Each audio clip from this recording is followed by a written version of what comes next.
Empathy's maybe gelled with critical thinking skills and the ability to communicate, maybe amongst the most important things that you can offer to a team. You want to create an environment in which they know they're cared for, they know they're looked after, they know that their leadership is actually desirous of their success, not just the company's success, but their individual success. So it requires a level of empathy and understanding of what their role is, what their life is. This podcast is brought to you by Hey Taco, the only peer-to-peer recognition platform that uses tacos to help teams around the world share gratitude. I'm Doug. I'm Una. This is our podcast, Amazing Teams.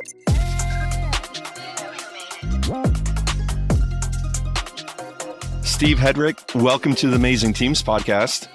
Thanks so much, Doug. Thrilled to be here. Steve, we're so excited to have you, and I'll read to our listeners a little short introduction to your vast background. So Steve is the chairman, president, and CEO of AVN Corporation in South Charleston, West Virginia, specializing in market-driven innovation, research, and manufacturing for various industries. With over 3 decades of leadership experience, including 20 years in the petrochemical industry, Steve has led businesses and teams globally, focusing on improving business results and safety systems. Steve is a graduate of the United States Military Academy at West Point and serves on several boards of directors, including the West Virginia Chamber of Commerce and the West Virginia Manufacturers Association. Steve, did I miss anything that you'd like to include? Hey, that was almost way too much. So I'm sometimes embarrassed by the bio because it seems like it goes on too long, but that's what matters, right? The only thing is not in the bio. Maybe I'll write it in there one of these days. I'm married to a lovely lady who has moved 14 times with me, and she's an abundantly tolerant human being, and father of 2 great gentlemen who have great wives of their own and children of their own. So that's what I would add, I guess. That's a great addition. 14 times is no small feat. No. And there's that short list of like 5 things that are the most stressful things you can do in your life. And of course, that's in the 5. And the reality is we've done it that many times. It's, maybe it speaks to a little bit of resilience between the two of us and a mutually supporting relationship. And probably great packing skills to add to that. Better than you can imagine. Steve, so you have led teams in your military career, now in your business career. What does it take to build an amazing team in one sentence? The necessary ingredients of a magnificent team are fantastic teammates who are rallied around a cause or mission that they can express their passion in with empathetic leadership. That was pretty good. Pre-recording, I talked to Una and I said, I know Steve's going to talk about empathy. I just want to ask you, how important is empathy in a leadership role? The number one ingredient, as I have found across a career, having the opportunity to lead teams to do hard things, empathy's maybe gelled with critical thinking skills and the ability to communicate, maybe amongst the most important things that you can offer to a team. You want to create an environment in which they know they're cared for, they know they're looked after, they know that their leadership is actually desirous of their success, not just the company's success, but their individual success. So it requires a level of empathy and understanding of what their role is, what their life is, how the unique demands on each individual's life gets brought, in uniform when I was in uniform, and I guess brought to the workplace here and everywhere else I've worked. We can't simply avoid that truth, and to not offer empathy with regards to the greatness of life and the challenges of life, I think creates an environment where folks don't want to bring their whole selves. For a company like AVN to be extremely successful, to delight our customers, we need our folks that are our teammates to bring their whole selves, to be complete, and to recognize that, again, that their leadership is empathetic towards their position, towards their challenges, towards their excellence and their shortcomings, right? And we want for their success. Yeah. Empathy is unbelievably important. And I say that because we as humans really need that. If you think back even to your childhood and to your best friends, they understood what was going on in your life. They understood what was challenging you. They understood what was great for you. And you wanted to be around those people. Imagine, bringing that to the workplace and creating an environment where people might actually want to be there. How do you go about doing that every day at AVN and throughout your career? It isn't always easy to show up and be empathetic and live that every single day. First, I'll admit to you that I didn't live it every single day of my career. I am a human. I fail and on occasion have to dust myself off, get back up and lead my people.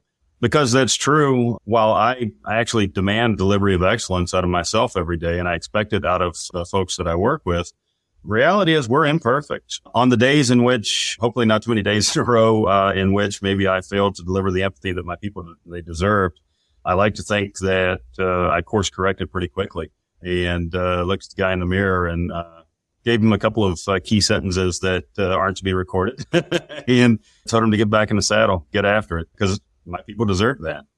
Maybe I'm being stereotypical, Steve, but from a military background, military and empathy, not necessarily something people associate and say in the same sentence. How did you learn the importance of empathy throughout your military career and training?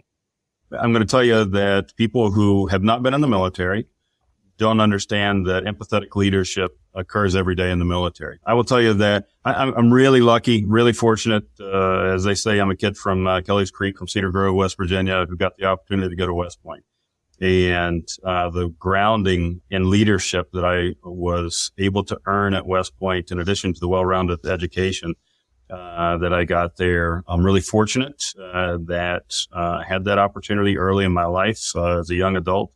I had fantastic leadership when I was in the military, and I got to see what right looked like with regards to people who really were interested in everything that was going on about you and the overall outcome, and how me as a subordinate leader then, right, as a lieutenant and a captain in the military, could lead my people to be successful as part of an integrated team that was bigger than me. Whatever unit that I was in charge of or commanded, I had units on the left and right of me that were counting on me to do a great job with that. I did see in the military what great empathetic leadership actually looked like. There's a guy named Bill Weber. He retired as a general officer. Hopefully you guys don't mind me naming somebody's name, but he was then Lieutenant Colonel Bill Weber. I deployed with him. He's a fantastic leader, great personality, great sense of humor, and as serious as anybody you've ever met in your life when it's time to be serious. He knew who my wife was. He knew my son's name. By the way, I was one of 711 people that he was in charge of, but he knew. I also was made to feel by then Colonel Weber, later General Weber, that I had a fantastic career in front of me because I was doing the right things. I mean, he understood the things that motivated me from a family perspective and from a military perspective, and he showed the way, right? So that carries forward directly into the civilian sector. I recognize I also had a gentleman that I worked with at one point in my career who was a former Special Forces E5, right, sergeant, who E5, E6, he left before he was an E7. But the point I'm getting ready to make is it's a different relationship that a leader in the military is going to have with his people or her people than you're going to have in the civilian sector. And this is a quote from him, right? So I'm not, being dramatic here, but he pulled me aside one day, as great non-commissioned officers do, by the way. And he let me know that while I was doing great things as a leader for that organization, these people will not die for you. So if you think about it in a military perspective and the orders that you have to give and the risk that people take on behalf of the mission, the flag, the country, that, there is no lengths to which you won't go for them, right, as a leader. And he expressed to me, you need to understand this is not that way.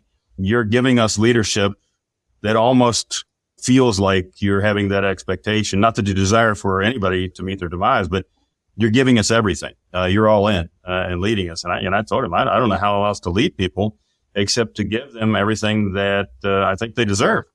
He didn't get me to cool my jets, but he gave me a nice insight as to how people probably experience leadership in the civilian sector versus in the military. Great empathetic leadership. People respond to it the world around. Setting the example. People absolutely respond to it the world around.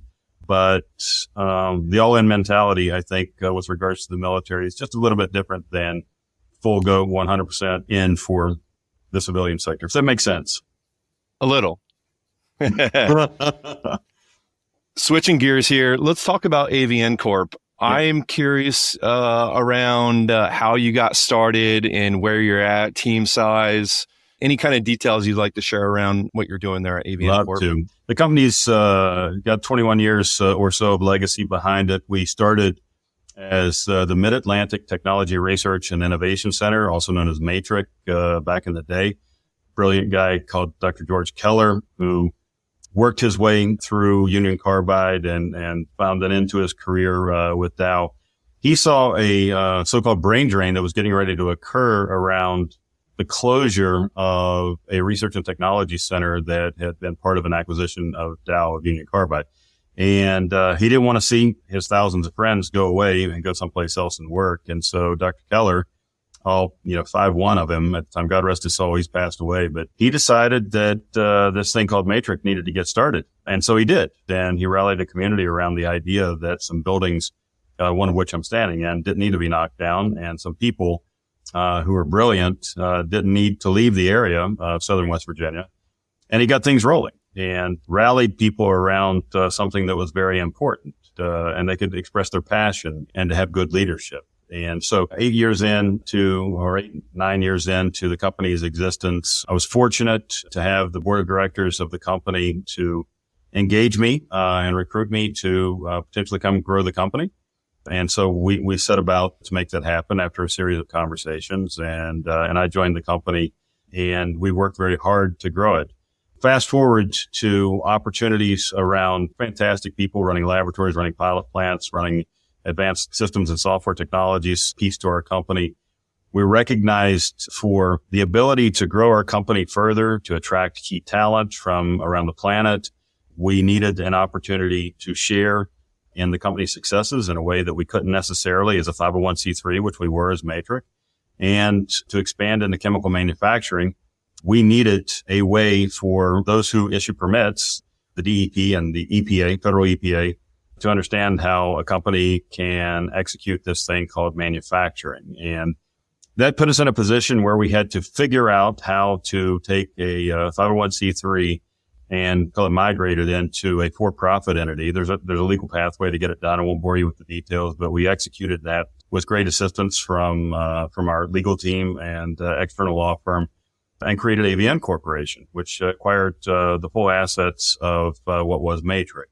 That's bottling up, and the enormity of effort that went into that, you can imagine it was not small. The people did a fantastic job, amazing job to get that done, but it created a pathway for us to do profit sharing, which I'm proud to say that we're offering all of our employees to issue shares of AVN Corporation at the outset to those who carried the ball across the finish line, which was everybody, by the way, not a select few. Everybody got a piece of the company, and create an opportunity for us to be successful in a way that created an opportunity for us to earn permits from organizations that needed to understand who we were and what we were after. And we've done that. That's a brief history of our company. But again, today we have multiple business units, our pilot plant business unit, our laboratory business unit, advanced software and systems technology business unit, and our manufacturing business unit, supported by tremendous people in our business support group, from HR and accounting and controlling and the full suite treasury of activities that have to go on to make a company successful. I have fantastic teammates, better teammates than I probably deserve. To your question, Una, earlier, I do my best every day to serve them the way that they need to be served.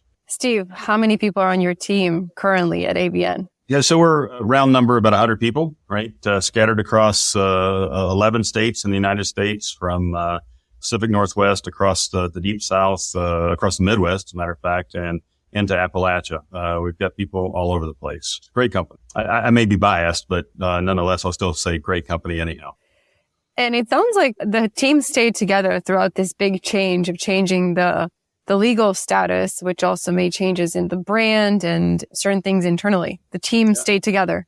So if I can be prideful for just a moment, I will tell you that we set two markers out when we set about the activities that were important for us to take up and turn Matrix into AVN Corporation. And the two markers really were outside of keeping my people safe, taking care of the environment. We wanted to retain all of our employees, and we wanted to retain our customers.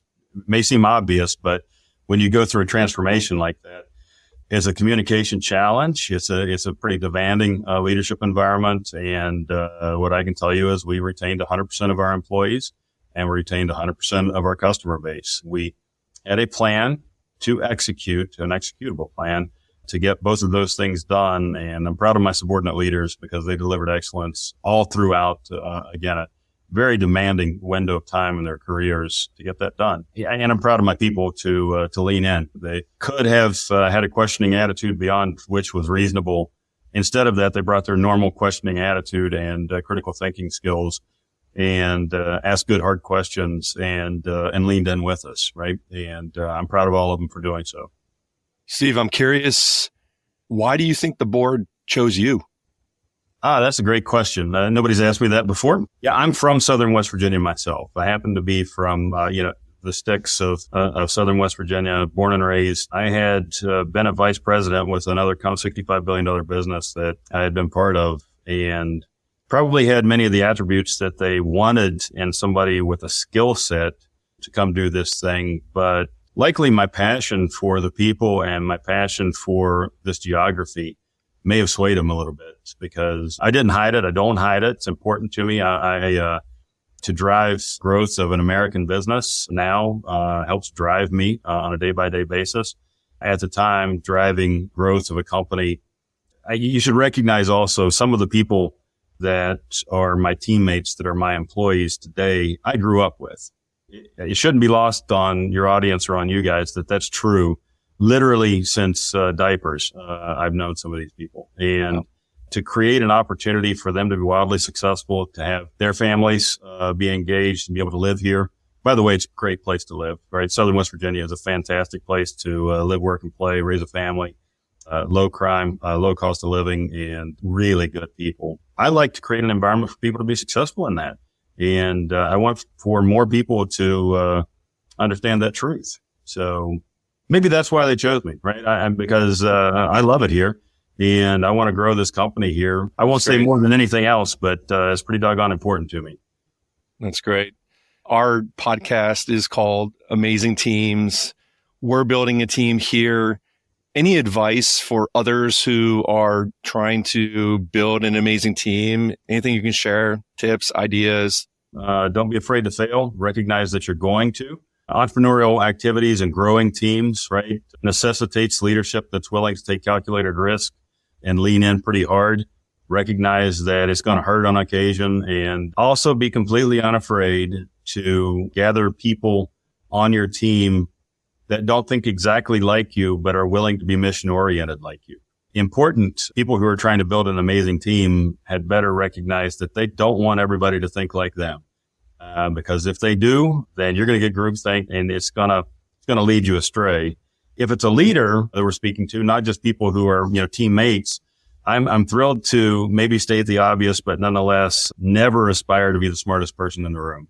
Hire people who are smarter than you, who bring expertise in different fields that you're not an expert in, and gel that team into people getting to offer their whole selves, whether it's a communications expert, a legal expert, HR expert, finance, treasury, controlling, science. Be thrilled that people know more about it than you. Create the opportunity for them to go be wildly successful. I would offer that's as important as anything else maybe I've said is if you're the smartest man or woman in the room, you're in the wrong room. That's for sure. Steve, how do you keep your distributed team together across 11 states? How do you help them get to know each other, understand each other's colleagues, and work together so collaboratively? We engage our teammates on platforms like this to make sure that people see faces, not just hear voices. When they're introduced to the team, we celebrate them in. Every human being in the company receives an email that describes the uncommon interests of our new teammates and common interests, right, around science, technology, engineering, mathematics. What do they like to do that makes them whole? Do they like to fish? Do they like to cycle? Do they like to run? Like to go to the gym? Whatever, right? Whatever it is they like to do, we like for our teammates to understand that about them and have leaders of subordinate elements of our company.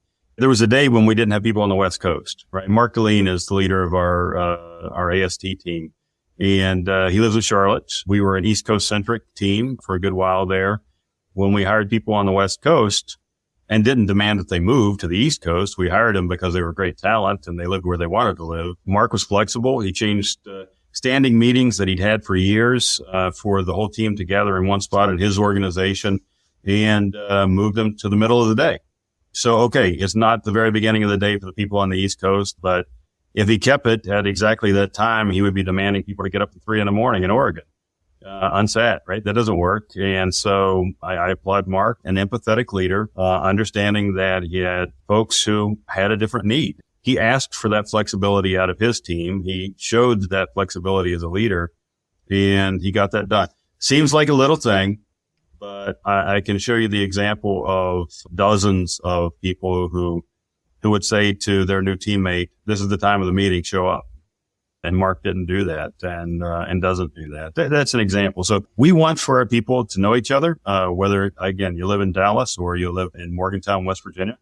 And so we create an environment, an opportunity for people to do that. And guess what? We value them. We value the individual contributions. We value them, acknowledge them. And I have to say, we have this amazing person, Tammy Baker, who's in charge of HR for the company, who keeps her ear to the ground as well as anybody I know. And if any of my teammates listen to this afterwards, I need you to know this.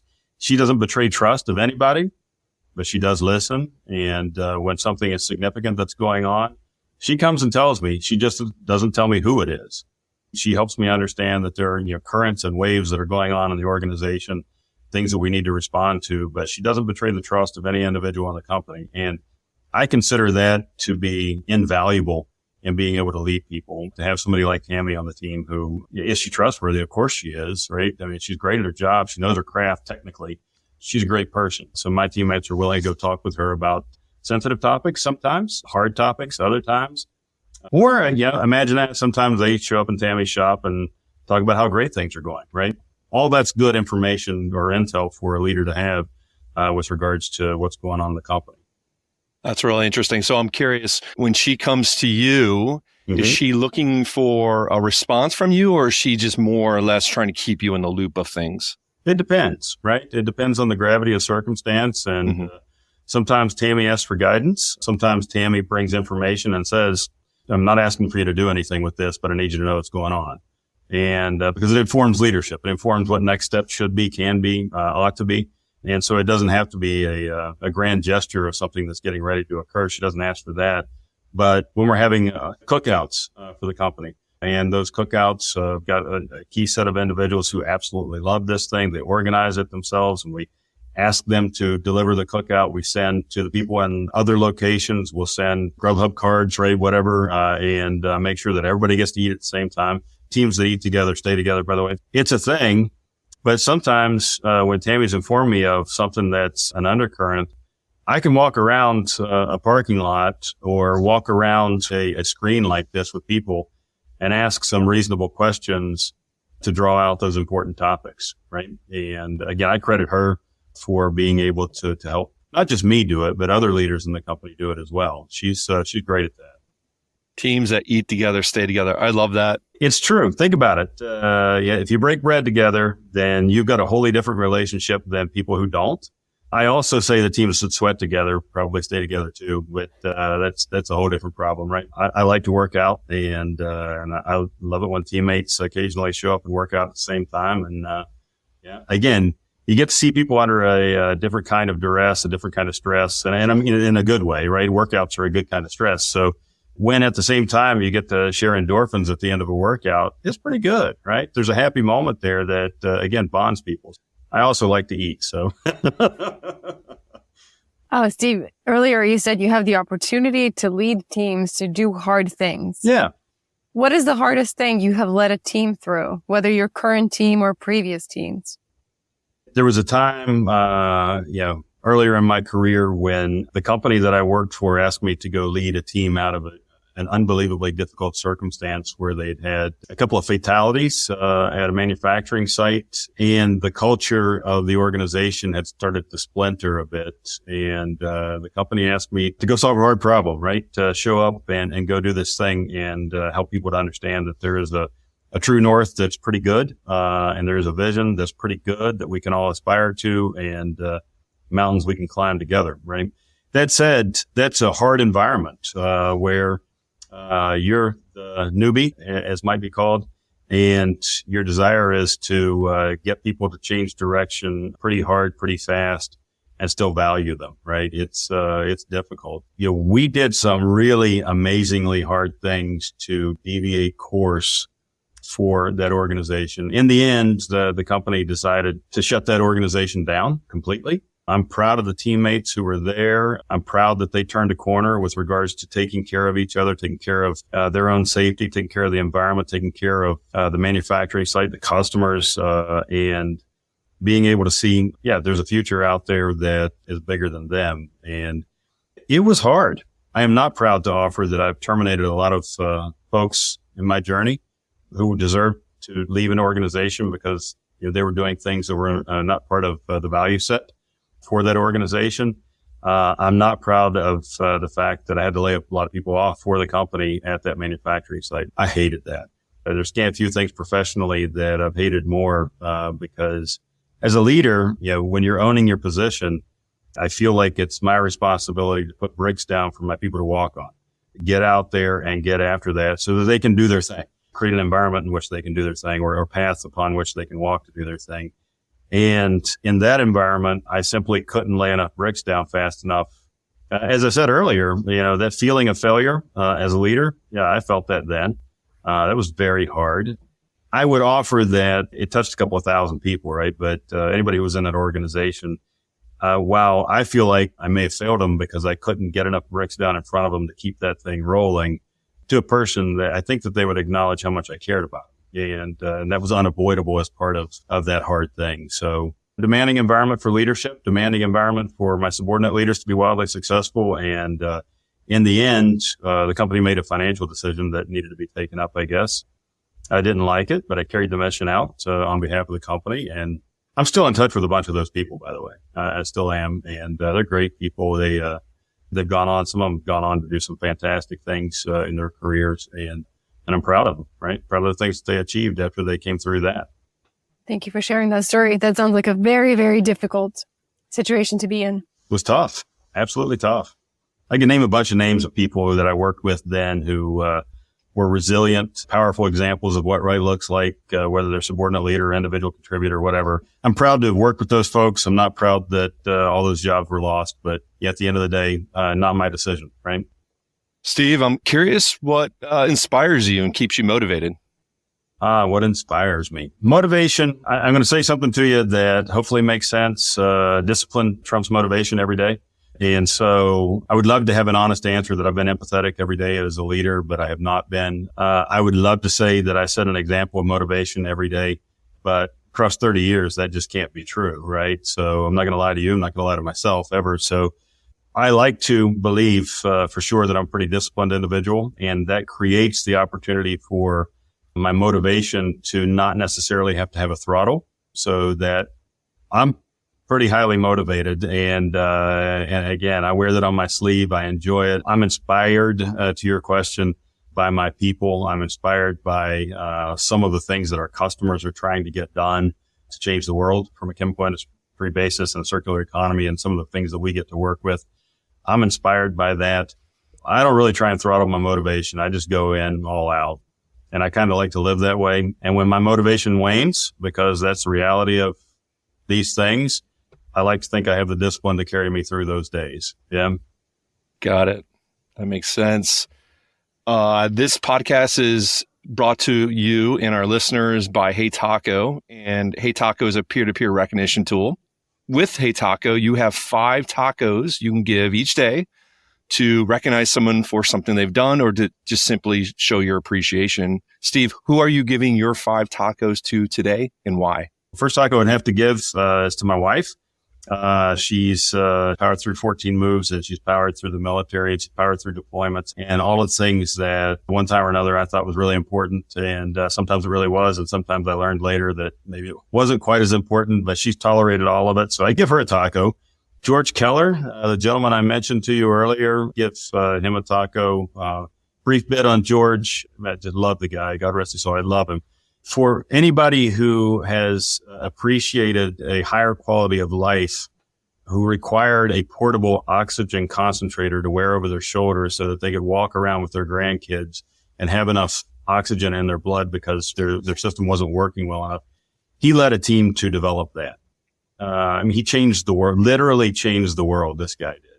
And George's claim to fame, often introduced himself this way, even north of 80 years old, as he was the best badminton player in Southern West Virginia at one point in his life. I'm not kidding. Anybody who knows or knew him knows that's true. But he's done so many magnificent things, influenced lives. I mentioned Bill Weber. Give him a taco. I'd have a taco with him any day of the week that he wanted one. I'd fly to where he is. Great guy. He is one of the early leaders that I saw where this is what right looks like, and perfectly willing to be as demanding as anybody you've ever wanted to be around, but empathetic, right? Who cared and still does, right? He's still that guy. He's a great guy. I don't know if you're familiar with Marcus Aurelius by any chance. Think about fantastic leadership in the long time ago. He's a Stoic, was a Stoic. He learned, Seneca's ways. He learned about being able to control oneself. As important as all that was, he was a very powerful leader, but he wrote it down. Okay? He was willing to write it down for those of us this many decades, centuries later, to read his learnings about simple things that are of utmost importance about clean living, about good leadership, about knowing oneself, taking care of others. Again, I never met the guy, so I only have the lens of history through which to look. But I'd give him a taco. I read his writings on I can't say daily basis, but there's not too many weeks that have gone by in a lot of years that I haven't read something from him. I've got one more, right? I'd give maybe my last taco today to Teddy Roosevelt. He's everybody's read, listened to, maybe given, written the Man in the Arena speech, right? It speaks to me. It speaks to a lot of people around me that you got to be willing to fail, be willing to get dirty, be willing to dust yourself off, help your teammates up, get after it again. But the death of me would be to sit on the sidelines and not go get dirty, not go get after it. So I'd give a taco to Teddy Roosevelt. Matter of fact, if I could go sit down with him and listen to him, I'd hand deliver that taco, right? So anyhow, those are my 5 tacos today. Thanks for letting me give them out. Of course. I love it. Well, thank you for being on our podcast. Thank you for your time, your stories, and your wisdom. We really appreciate it. I'm incredibly grateful for you guys to reach out to me and give me the opportunity to chat with you about some really important things and some very important people too, right? My teammates now. So thank you for what you're doing. Hopefully you guys have a good, safe rest of your day and the rest of the way. Okay. Thank you, Steve. Thanks for listening. One of the important things about building a team is gratitude. If you're looking to add more gratitude into your team, check out heytaco.com. We are clearly biased, but it really does work. Use the code AMAZINGTEAMS to receive 15% off for the first 3 months of your subscription.